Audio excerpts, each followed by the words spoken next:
That's the rhythm and bluesy, lovely sounds of DJ Williams from the YouTube audio library, showing once again that if you do your due diligence and poke around on the YouTube audio library for good music, you will find it. Been absolutely hooked on that song. We're going to play some more of that as well tonight because we have some graphics to make for this discussion we're having about dumping on the creators 101. What is up, everybody? This is Jay, aka MultimediaJay, Friday evening, chilling out after a disgustingly terrible week at the 9 to 5. So, slept in, did everything. I'm doing everything later and more laid back than usual today because of all this nonsense that's going on this week. So we'll probably do some game streaming instead of working on... There is a tech video I want to make for Geek House Dark Mode, but I have one last, which is what you see with all these wonderful lights that I have going here. I really like just how the landlord's paint color no longer matters when you have the right lighting and stuff like that. So the place is more neutral white than the last place I was in, but it was ivory white, and it's a little yellowish. Not exactly the kind of cold white light that I'd be looking for things like light mode photography and stuff along those lines, or even what the tech videos from 2016-17 were showcased. But times change, and part of what made this nice look doable is the rise of affordable LED smart lighting. And I'm happy to report that in Connecticut, which has subsidized prices for green lighting options like LED lighting through the Energize Connecticut thing, some of the prices for smart LED bulbs are competitive with the prices for dumb LED bulbs. So you can solid state lighting your entire house easily these days in Connecticut. And the fun part is Walmart, with their entry-level smart lighting, has actually gotten to the point where I think some local merchandisers figured out that you can't have $15 light bulbs and actually sell them. Not when the Energize Connecticut program can drop the cost of a 75-watt equivalent LED bulb down to like $2 or something. So, and it's one of the great... Walmart actually did a very good job with their Great Value brand when they made dumb LED bulbs that under the Great Value name, and they're still out there. But it's pretty awesome, that after decades of solid state electronics, and then CRTs were replaced by something solid state with flat panels, and now finally the venerable light bulb has been replaced by something where it's not some rinky-dink little filament that's going to burn out after whatever.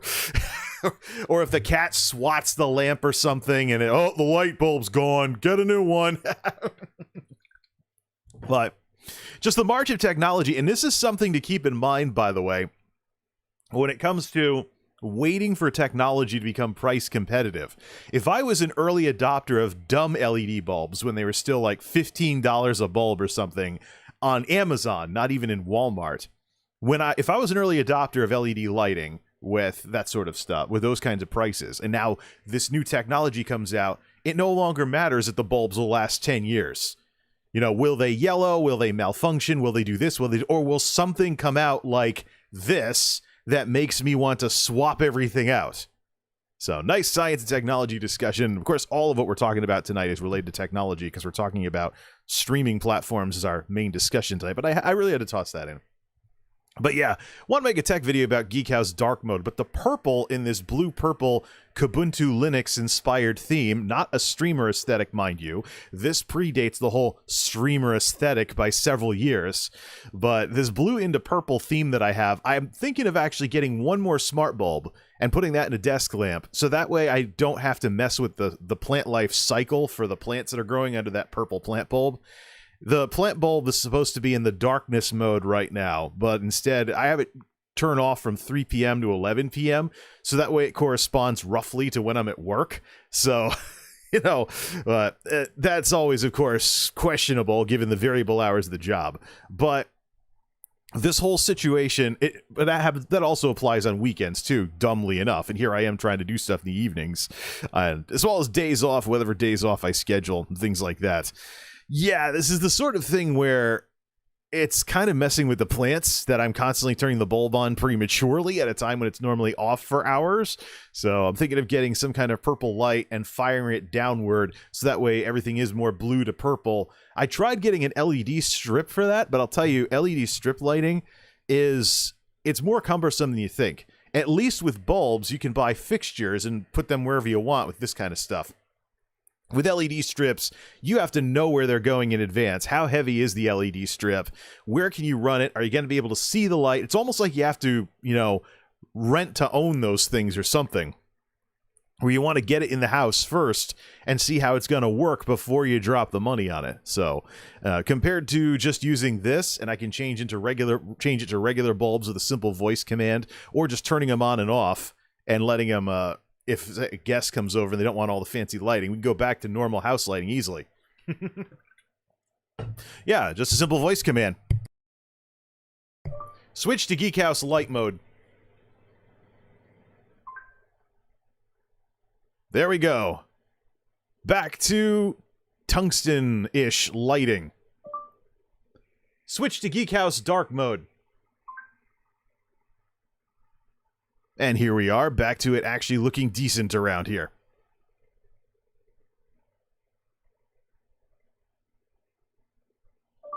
Thank you. My pleasure. Except now I've been smurfed because it threw off the white balance on the camera to do that. Will it self-adjust? Who knows? Let's see here. Properties.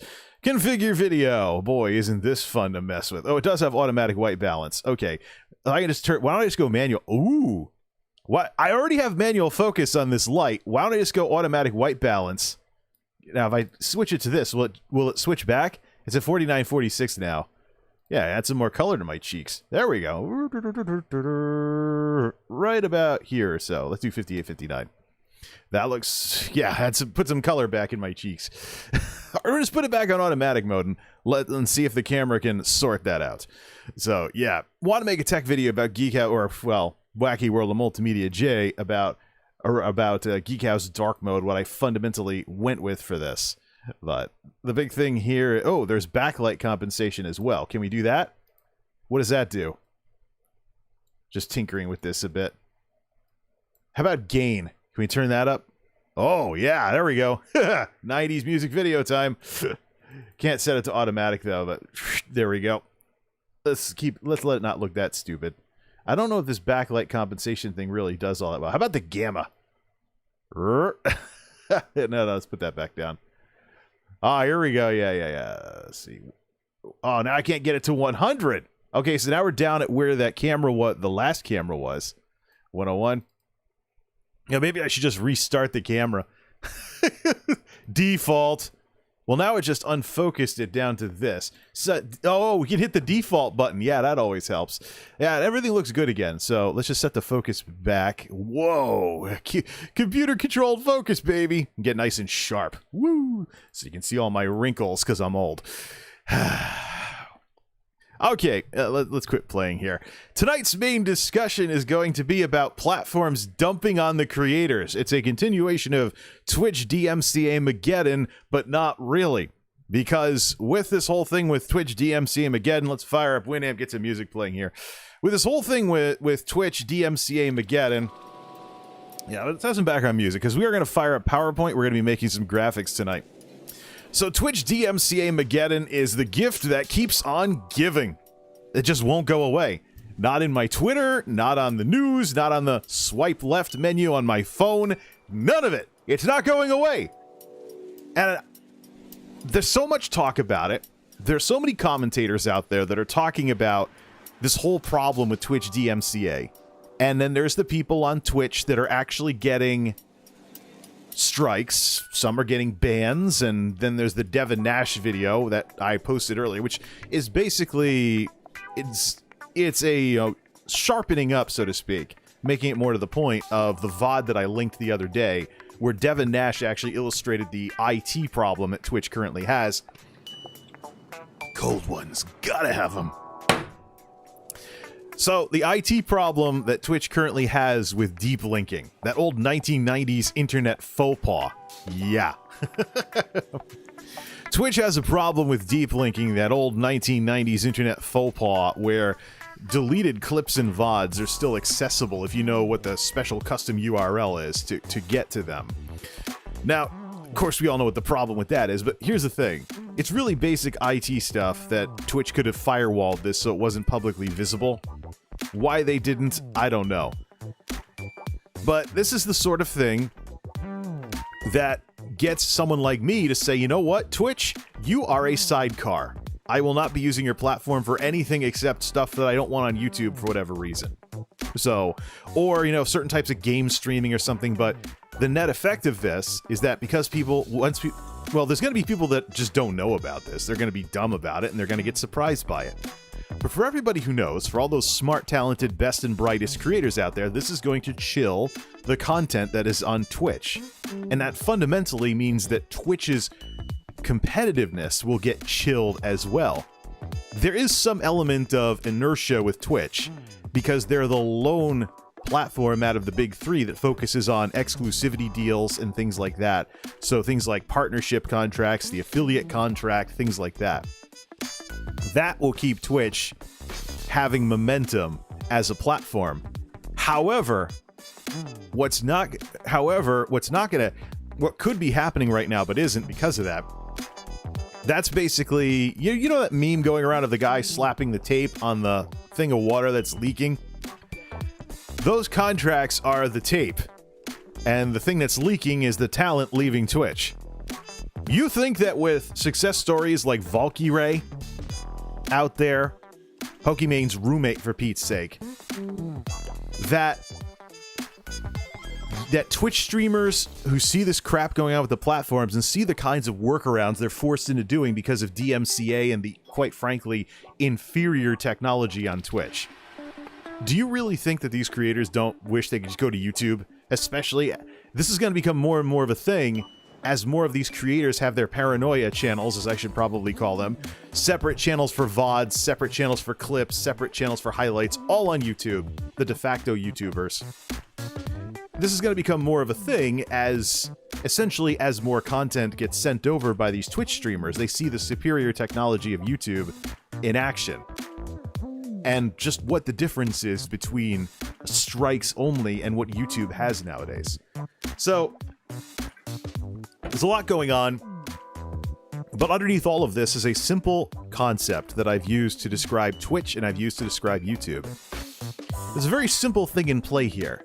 And it has to do with whether the platforms want to be like a good manager. I talk about how managers own what they oversee. The good managers will step up to the plate, take responsibility, and take ownership, good or bad. No matter what's going on, they're in charge, they own it. The bad managers will finger point, throw people under the bus, and have an endless barrage of excuses, sob stories, what have you. Anything except actually being responsible for what they decided to oversee by stepping up to the plate and taking the mantle of leadership. There's a collective version of this, and that's why I'm talking today about dumping on the creators. Where a platform that wants to do the right thing will take responsibility as a platform and not penalize their creators. If they don't, they do essentially what I call dumping on the creators. And what that, of course, means is stuff that the platform should be doing as a platform responsibly. They're instead just dumping on all the creators who either are not the people that should be responsible or they're not going to be as good at being responsible as the platforms are. You think about most YouTubers, you think about Twitch streamers, they're individuals who are just doing this, some just for fun, some just to make friends, some want to be famous, and some don't have any clue how to do any of this, but they have friends who can help them. Versus YouTube, Twitch, platforms with a stake in the game, platforms that have been running this stuff. They have experience, they have talent, they have people working for them that do this stuff every day. They're in a far better position to manage some of this stuff than any individual creator ever could be. The question is, will these platforms take responsibility for what they oversee? So Twitch DMCA Mageddon. The big issue with Twitch DMCA Mageddon is that Twitch does not have the technology to get around strikes only or get past the strikes only stage like what YouTube did. And so you get the RIAA out there programming robot systems to crawl for copyright violations, targeting what we've seen so far with people sharing is that these systems doing the automated claims are targeting the clip system the most. There was one VOD grand total that I've seen in one of those emails shared on Twitter. One single VOD All the rest of the cited material for copyright infringement was clips. Every single one of them. It's why I was cynical, too, to Zach Bussey on Twitter, who posted this evening that it looks like Amazon has some kind of feature or some kind of system they're rolling out that picks up where Twitch left off when it comes to using clips as a form of discoverability. Like, look, I'll tell you right now, with this whole situation, let's see here. Where is this guy's thing here? So with this whole situation, come on. With this whole situation here, Zach Bussey, there we go. With the whole Twitch DMCA Mageddon situation, yeah, here it is. I think there's a huge missed opportunity for Twitch to turn their clips feature into a form of discoverability. Someone's been watching Harris Heller, and I guess Amazon agrees. Amazon just launched a mobile gaming clip platform called Game On. Beta test before it's brought to Twitch. Well, Amazon does have some video services. They even have a live service to compete with QVC. But anything Amazon does in the live sphere probably has a huge amount of barriers to entry. I can tell you the video platform to compete with YouTube had so high of barriers to entry that videographers making regular YouTube series couldn't keep up with the requirements and couldn't stay on Amazon. So you need a team and a business that is essentially capable of publishing DVDs in order to be successful on Amazon's competitor to YouTube. And I imagine anything else they make is probably going to be very, very gated as well. Very business focused, probably not the sort of thing that your average Twitch streamer or YouTuber or whoever is going to want to get involved with. But the big issue that I have with this so-called missed opportunity that Zach's talking about is right now, anything that Twitch has, search engine-wise or discoverability-wise, that could be competitive with YouTube is being starved for content. You can't use the search engine to look for stuff because people don't make videos, explicit videos, to use the search engine capabilities on Twitch.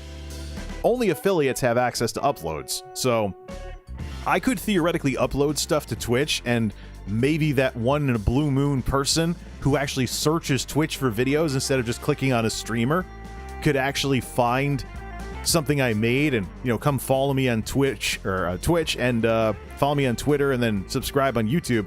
They could start following all my stuff that way, but quite frankly, it's user-based conditioning once again.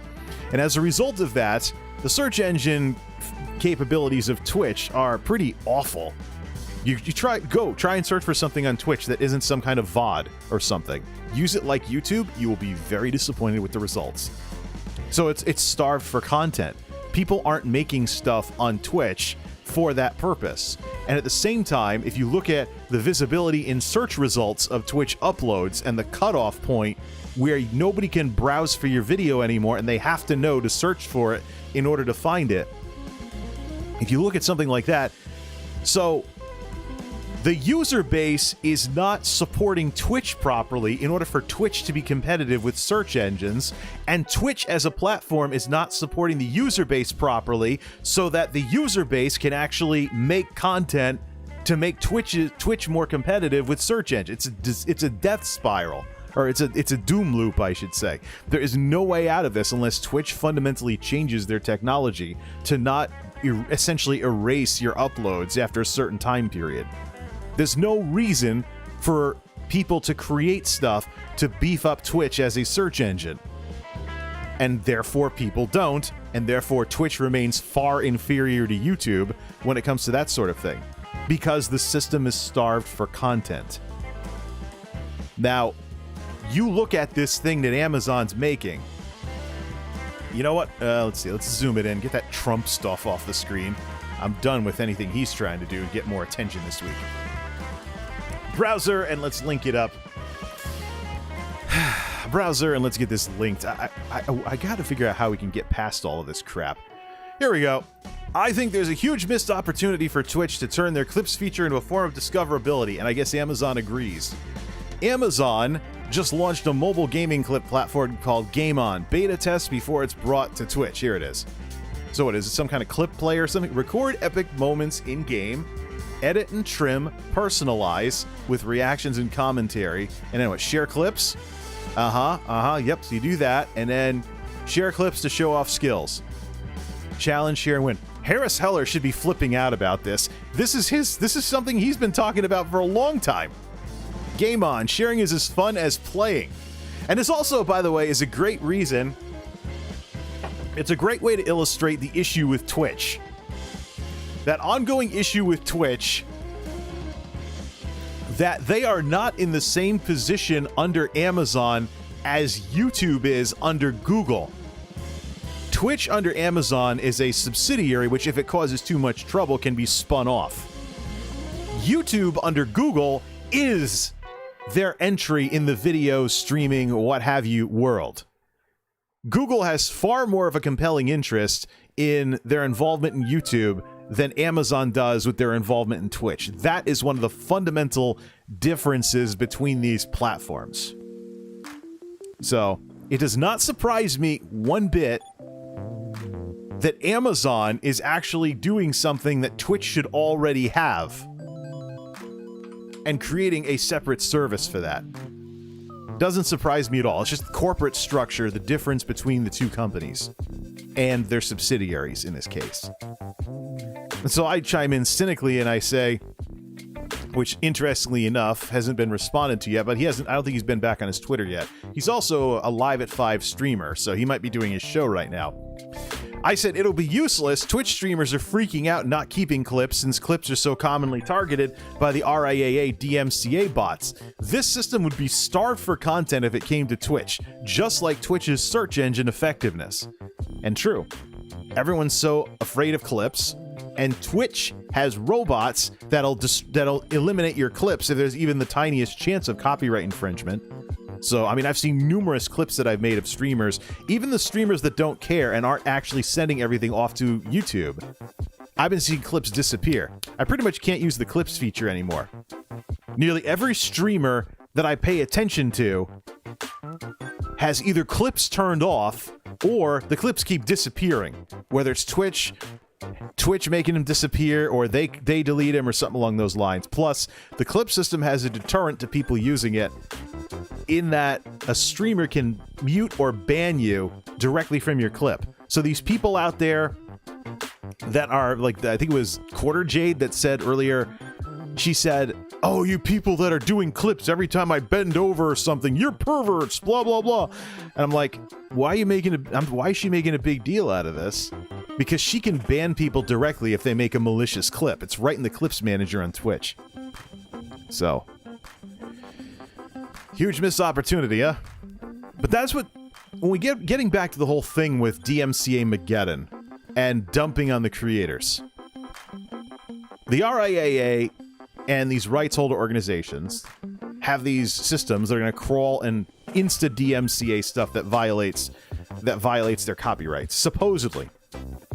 If you actually check out the legalese of the DMCA, they're really, I mean, it's a sort of thing where it's kind of left up to the parties involved. And many of the platforms like Twitch and YouTube will do exactly that. Twitch says Twitch is not a copyright court. And so they're not going to adjudicate anything. They're going to leave that up to the legal system. If you get DMCA'd, submit a counter notification, the rights holder doesn't agree, they're taking you to court. That's the way it works. So, and that's one of the reasons why I say streamers need to be antagonistic towards commercial music. Hate it. Despise it. Don't give it publicity. I recently did a YouTube playlist of songs that streamers introduced me to. Commercial music that streamers introduced me to. I will be expanding that past 50 songs, and it will be more, in general, commercial music that I've been introduced to thanks to content creators. Literally every single song that I can think of, as I think of it, that a YouTuber introduced me to, a Twitch streamer introduced me to, anybody who does online media introduced me to, there'll be a music video in that playlist. And it'll just keep getting bigger and bigger until it becomes a rather ridiculous example of just the kind of publicity that these people playing copyrighted music, even though they don't have the licenses to do so, is that I'm a customer, I'm finding out about this music, and I'm supporting the artist by, like, playing on a platform where the revenue gets redirected or something, like going to the YouTube Content ID video, which sends the ad revenue off to the record company. So, it's just nuts. But getting back to what we're supposed to be talking about tonight, dumping on the creators is basically what Twitch is doing by not having invested in the technology to get around strikes only. Because they don't have the technology for rights holders to have an alternative, the creators just get dumped on. So when Twitch comes out and Twitch says, just delete all your clips and VODs, that's dumping on the creators. When Twitch tries to make it look like a nice thing, look, we made it easier for you to delete everything you've ever done on our platform. If you just make sure you delete it, in case it's something that's infringing, that's dumping on the creators. Leaving their platform strikes only, forcing the hand of rights holders to create automated systems that may not work well and generate false positives, that will insta-strike, strikes don't go away on Twitch, by the way, and possibly ban creators due to false positives, that's dumping on the creators. It is irresponsible and unacceptable for any platform to do this if they want to stay competitive, and Twitch is not competitive. Much of their success that they can lay claim to right now is their own inertia from their strong marketing. But let's see what happens with GlitchCon.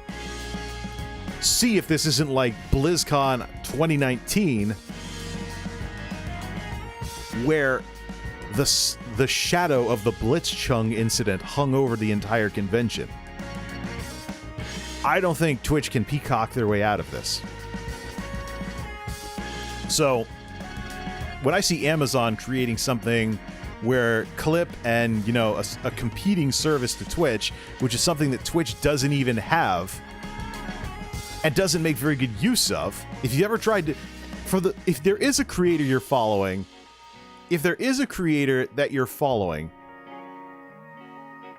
that hasn't nuked their whole channel because of DMCA, try to binge watch their clips and VODs. Or no, not VODs, clips. If they use the highlight feature, which few of them do, try using that. The last time I tried to binge watch, popular clips of a streamer I really liked, it kept showing me the same 2 or 3 clips over and over again, repeating. It wasn't showing me new stuff I hadn't seen yet. That's how inferior this system is versus binge watching stuff on YouTube. The only way that and this is the thing too, if you're watching VODs, or maybe, someone like me does like radio show style streams, that's a little bit more acceptable because by the time you're done with the 3 looping videos, you're hours into your day. So you've had background, but if you go through 3 1-minute clips, 3 minutes later you're out of material and you're seeing the same stuff over and over again. That is just bad. And this bad design leads to situations where they have no choice but to dump on the creators like this. So, under federal law, they have to, in order to maintain their safe harbor provisions, protecting against liability for the copyright infringement, alleged, they have to take stuff down. So, by forcing rights holders into strikes only, Twitch makes their platform worse. And all this because they dumped on the creators. When we come back, we're going to start making some graphics about all of this, really comparing red versus purple, and quite frankly, these kinds of discussions should absolutely convince you as to why I'm such a big fan of YouTube despite YouTube's problems. YouTube has its issues like any other platform, but the technology is quite respectable.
The music of DJ Williams. And yeah, again. See, now DJ Williams, let me check and see if this is still the case. One of the issues I have, why does this guy have such a hard time? What's up, guys? I've logged and I don't think this is it. No, we have to go through the YouTube audio library just to find his channel. Different DJ Williams. DJ Williams, wonderful music, terrible SEO. Horrible. Can't find this guy's YouTube channel, and he doesn't have like youtube.com/DJ Williams-ish type stuff or whatever it is for a URL. So it's really hard to plug this guy's music. So here's how I'm going to do it. Go to the YouTube audio library, go to or search for, well, I've had links to his stuff before. Actually, I think the best thing you could do to find his music is actually search for one of his songs. So what was it? The one I used, DJ Williams 75 or below, or 75 or lower or something. 75 or lower. Well, then you get all those 75 and lower by DJ Williams. And then all you get is, you get no copyright channels. You don't actually get a link to his channel. Nuts. Oh, Firefox. Maybe I should use Firefox as my main browser since Avast Secure keeps not linking up correctly. But here we go. Bada bing. What's that about? Let's see here. Sound familiar? 75 and lower by DJ Williams. The thing is, though, NCALIB, etc. Memories forgotten. Best epic music. Oh, great. Oh, look, my stream's in the recommendeds. So. And this is another shortcoming. Is this channel even on here? No, it's the no copyright audio library. Artist DJ Williams, you can actually, oh, okay, so there's a link to the audio library from this thing. But again, YouTube, you need to put Content ID somewhat involved with tracks from the YouTube audio library, so that way, you know, there won't be a copyright claim and ad revenue won't get redirected. But that thing that pops up down here around the lower corner of something like this is the sort of thing where if I could have a link to his YouTube channel, it would be awesome if it could be auto-generated down here. And that could bring some publicity to the artist, which gives the artist more reasons to want to submit content to the YouTube audio library, because it can be used as a form of discoverability for indie artists and stuff. If we actually go back to the YTAL directly, which I think I can do with this MP3 link. What does the MP3 link go to? It's not loading. Is it a circular reference to itself? Okay. Oh, no. The download thing lit up. It's downloading it. So I've just downloaded 2 more copies of that song that I don't need. Whoops. Let's go to YouTube Studio here. And, another creator survey. Maybe we should do that on stream. So, let's see here. If we go to the audio library for the YouTube, for the YTAL here, and we go to DJ, not search across your channel, DJ Williams. Search. There it is. License type. There's a link. Put Firefox back on screen here. License type. There's a link to DJ Williams' YouTube. And this is the actual DJ Williams channel. This is the actual DJ Williams YouTube channel. And it's UC5. Why doesn't he have a custom URL yet? I'd really love to be able to plug this guy nice and easy. So, guy's got awesome music. He needs better search engine optimization, though. So, hey, why don't we take this creator survey? Before we get back into our graphics workshop, talking about dumping on the creators and stuff like that, let's actually take this creator survey. Let's get started here and take care of this download thing as well. I guess I got to delete those two.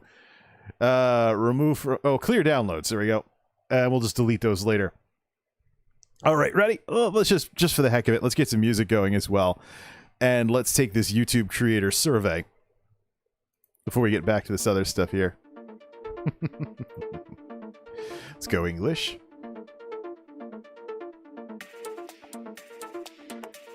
Thank you for participating. Your response helps you learn and understand how our platform may impact your experience, how to improve the quality of our services. Hosted by a third party collecting information on behalf of Google. So let's agree to the terms and let's get going here. How satisfied? Take a moment to think about the different aspects of being a video creator on YouTube today. What you like or don't like about it. How satisfied are you with YouTube as a place for video creators? Somewhat satisfied. Why? It's one of those. Give me a break. I'm not going to sit here typing stuff out. We'll take the survey later. Forget it. Forget it. I want time to thoughtfully think about what I put in the responses to that, assuming anyone's even going to read it. Or if it's just going to be fed through a bunch of computers, they're going to look for common keywords and stuff. Let's go to PowerPoint. Let's get started on this. Dumping on the creators 101. I think this deserves a text slide, which you can put on Twitter. Probably send it to Instagram as well. So I should probably also mention that the dumping on the creators thing is something that I heard originally when talking about the way YouTube handled COPPA. Some of the sentiment among creators with the child regulations and whatnot and protecting minors came across as YouTube not doing enough as a platform and dumping too much on the creators. So, dumping on the creators 101. Dumping on the creators. Now, let's see. A collective platform. How did that trip a Google speaker? I don't know. A collective platform answer to managers own what they oversee. If you're in charge of something, you own it. Good or bad. You are in charge. It is on your watch. It is your responsibility. Collective platform answer to managers own what they oversee. Do platforms properly and responsibly address issues as a platform? Hi, YouTube Deep Scanner, reading my PowerPoint slide for SEO reasons. Yeah. Yar! That's the way they roll on Team Redland. Woo! And say hi to a visitor in chat. Woo! We actually get those! I should actually fix my OBS setup here. It was covering up the chat window earlier. All right, let's take a look at this. Do platforms responsibly address issues as a platform, or do they just dump everything on the creators and dodge responsibility? Platform issues should be addressed as a platform. Italicized. As a platform. Bold. Italicized. Maybe boldened. Let's keep it bold, because we're emboldened by this or something. Platform issues should be addressed as a platform. And turn off the bold for this. Dumping on the creators is a bad idea because, put some bullet points underneath that, tab, creators may not be the ones who should be responsible for something. Creators may not be the most competent at responding to something. And this is what we were talking about earlier with your average Twitch streamer, your average YouTuber, just someone doing something on a platform. As opposed to the people at YouTube who deal with this stuff every single day. They're part of a business that dominates this industry. Let's face it, YouTube is experienced enough. They kick many people's asses at this kind of stuff. So it is completely irresponsible to dump on the creators and leave things up to them. So, dumping on the creators, bad idea. Creators may not be the most competent at responding to something. That is something we all need to acknowledge. We're just individuals here. And even some very, very supposedly competent YouTubers trying to go over to Amazon's video platform couldn't handle the requirements, because you pretty much need a team and a company in order to publish over on Amazon. So this is what we're going to do text-wise. If we come up with any more ideas for bullet points, we'll add to this. Let's add in a new slide. We want to do red versus purple, so I should probably bring a slide over from a template. So since we have a camera that doesn't suck, just do camera only and give me a red versus purple template. The red versus purple template. There we go. We'll just copy this over and make that slide number 2 in today's slide deck. Yar! Close the template and put PowerPoint back on the screen. Okay. Red versus purple. Let's talk about the problem with Twitch being strikes only. The problem of Twitch being strikes only. This is a form of dumping on the creators because Twitch is trying to make it sound like they're doing creators a favor by saying, oh, we can make it easier for you to delete your clips and VODs and blank out everything on your channel because we're not doing what we're supposed to be doing. So then rights holders are picking up the slack and you're in worse shape because of it. They don't tell you that part. The problem of Twitch being strikes only. Let's begin. YouTube. Breathing into the mic. So much for a windscreen. YouTube. Let's see here. Many alternatives to strikes. To strikes. Versus. This is not like epic rap battles of history here. Epic rap battles history. This guy versus that guy. Begin. Yeah. It's really gotten kind of mumbly these days if you listen to that stuff. This is Slink, right? I hear video game sounds. Hey, how'd I know? All right, Twitch DMCA Mageddon. Strikes only. Hey, I'm sorry. No, I keep making fun of Twitch, but they put themselves in this position. They can get themselves out. The question is, will they? And how will they do so? Blah. Bold it, shadow it, underline it, make it big. I said make it big. Whatever. Twitch DMC Armageddon strikes only, that is 24. Take this. Da-da, da-da. You know what? Let's add vibe tracks to the playlist. It'll sound a little dubstep-y, but ta-da, files. Let's add some let's do contributing artists and let's bring this in. Let's add some vibe tracks as well. Hopefully nobody has been playing goofy. No. Wow, it's not sorting. I guess I really need to. Wow. Yeah, I got to get rid of these. All right, let's add vibe tracks and let's add Evening Land. Let's add vibe tracks and Evening Land to the playlist. 2 more YTEL artists that I'm a big fan of. They do mostly electronic stuff. You'll see, we'll have that come in as well. Oh, okay. Finding 5 Evening Land songs. We'll bring that in. Because those are still sorted correctly. I have to get that. I have to get some MP3 software that changes file names to match metadata. Or, you know, rotates if it doesn't have any metadata.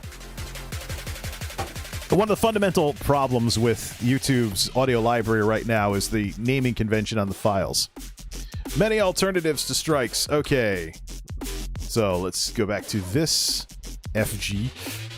S. There we go.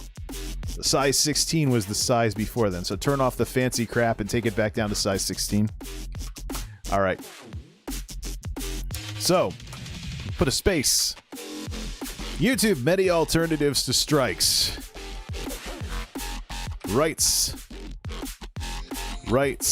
holder options.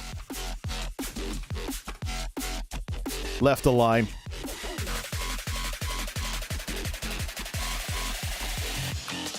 Rights holder options. Besides strikes.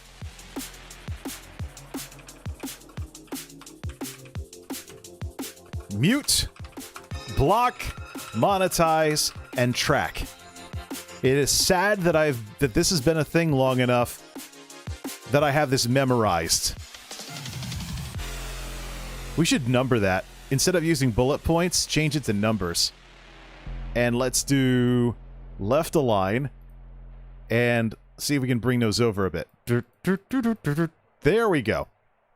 Rights holder options besides strikes. They can mute, block, monetize, and track. So what all of these do...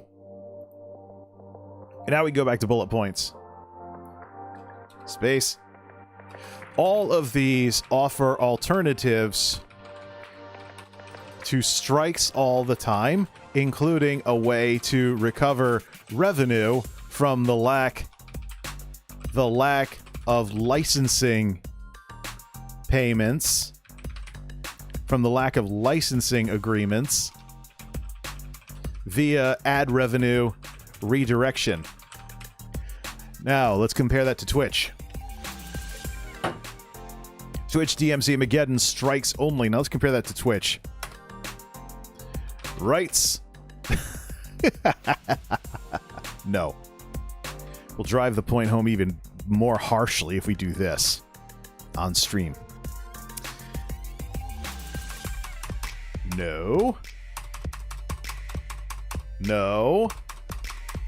No. No. The mute option is technically a thing because of Audible Magic, but the thing is, that's something that Twitch is running on their own. It's not a situation where a rights holder submits stuff directly to Twitch and they run that system. And plus, the system we're talking about with muting on Twitch, the Audible Magic system, actually gave creators on Twitch a sense of false hope. You go, oh, my VOD will just get muted if there's copyrighted stuff, but then people got DMCA'd anyways. So, I'm curious if that's one of the reasons why the robots are targeting the clip system, is because VODs can get muted. So, all right.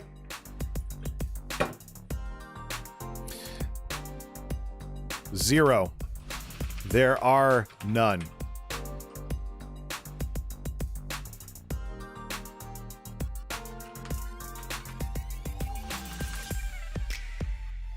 I don't think we need to boldface that. Let's see here.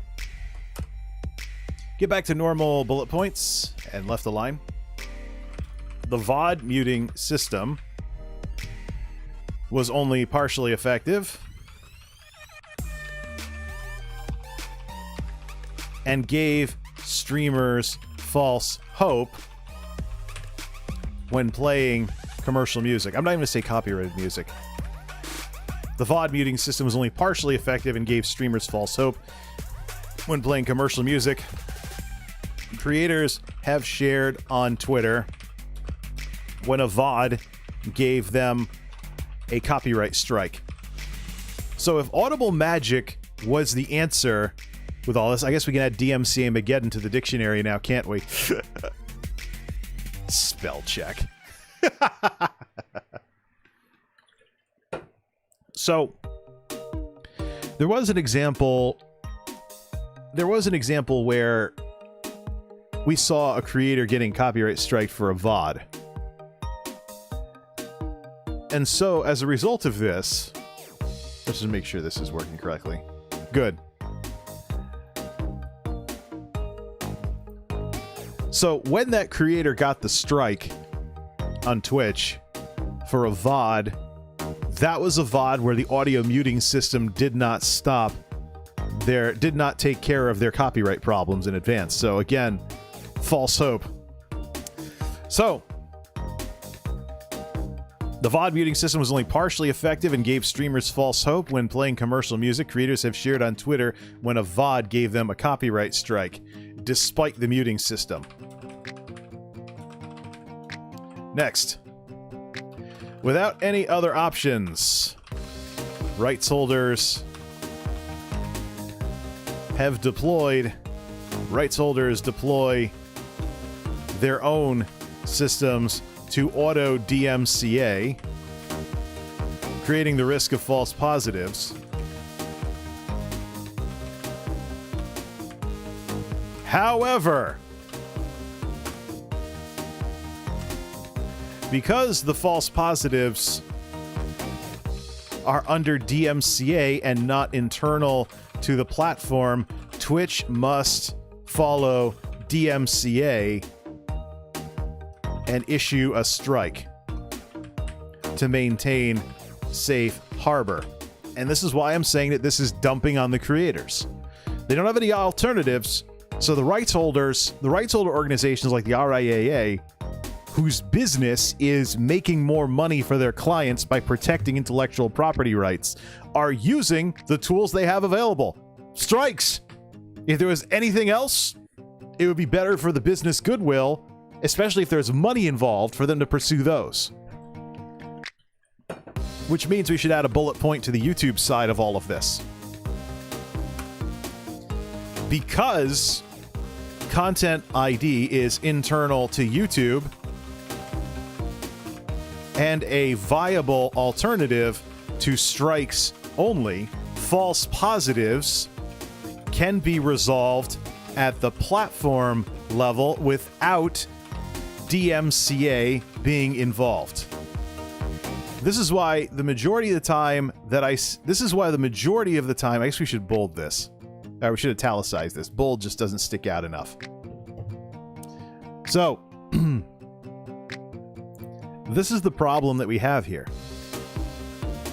Content ID is, if you look at things like your video was blocked, your video is muted, a creator has claimed some content in your video, the things we see in the emails that YouTube sends out whenever someone gets Content ID matched, they always say, this is not a copyright strike. So, because of this, rights holders don't need to DMCA all the time. The majority of the time I've heard of DMCA in the last 2 years has been someone abusing the system to censor somebody. It is not Sony Music or Warner Music. They're more likely to use one of these four: mute, block, monetize, or track. And the best part is, with YouTube's robust investment in cloud technology, creators have more options as well. And that's what we should put at the bottom of all of these. So let's go back to center, no bullet points, creator options when they have issues. So mute, remove, let's see,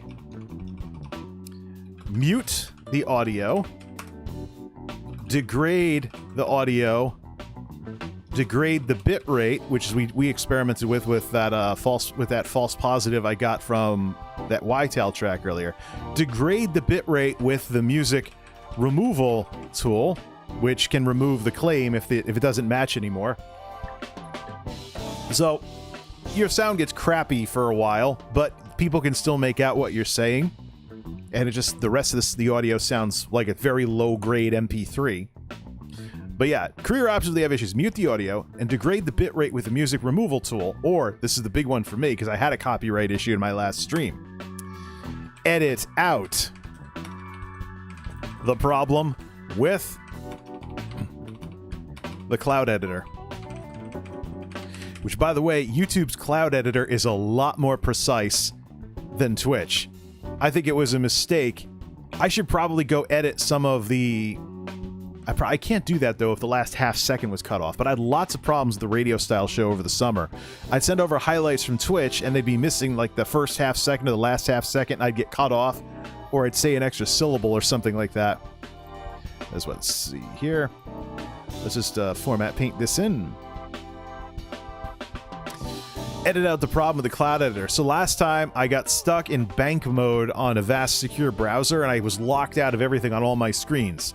And I had CNN playing, copyrighted audio. So I went blah, blah, blah, blah, blah, blah, blah, blah, to talk over the top of it and basically make it so you couldn't listen to CNN through my stream. And then after I got everything back under control, after the show, I went and I edited that out of the spin-off video. So... again, YouTube's robust options that Twitch doesn't have.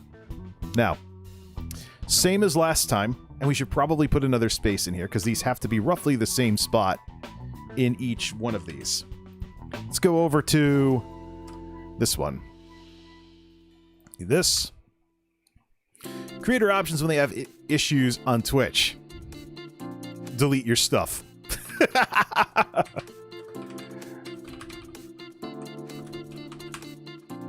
That's it, you know?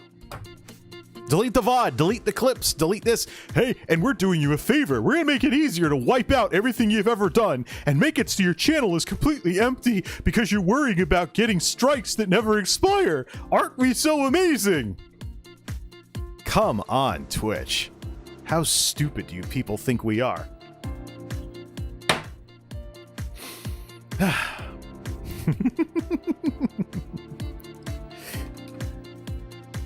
But wait, there's more. Twitch will sound like they're doing you a favor by making it easier to blow away all your stuff instead of actually fixing their problem as a... Yeah, let's just stop there. Stuff. And this is what I mean. Save. How about the issue? That's better.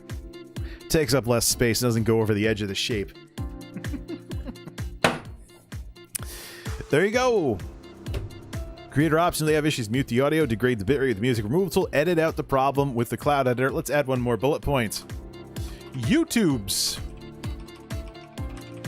cloud editor is more precise than Twitch's highlight creator. Just to be a smartass about it.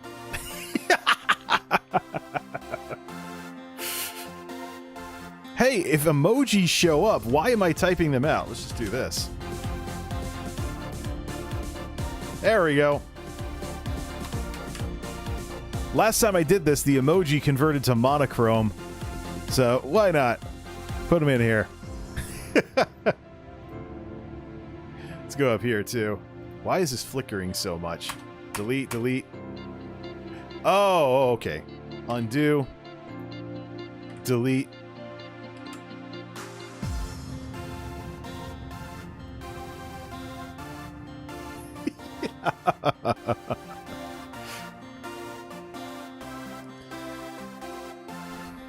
And this is a great example of this difference right here. Solving problems as a platform. Rolling out Content ID and alternatives to strikes. So rights holders can use YouTube's internal systems that they can manage as an alternative to DMCAing all the time. Twitch, they don't have that. And what they do have, Audible Magic didn't do a good enough job. So the only thing they have is they give you better tools to blow away everything you've ever done on Twitch and sound like they're doing you a favor. When the real solution is to address these issues as a platform instead of dumping everything on the creators. And I think this is probably the best example that I can give here. So here's what I'm going to do. We'll send this up to Instagram. We'll send this up to Twitter. We'll send all of this up.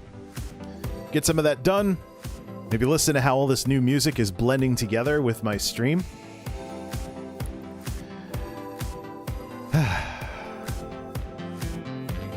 And we'll do some game streaming tonight. Take a break, rest the voice a little, get some almost out of cold ones, so we'll fix that. Come back with 60 frames per second and play some stuff, make some more progress in these MMOs. But I hope that this whole situation with strikes only has been a great example for you of why it is so important for these platforms to address issues as a platform and not dump on the creators all the time. Twitch is going to learn this probably the hard way. So, play some stuff later tonight.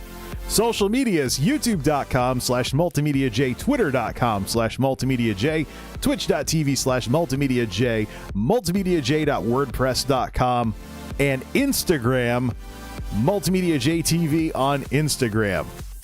Till next time, this is Multimedia Jay signing off. Thanks for stopping by.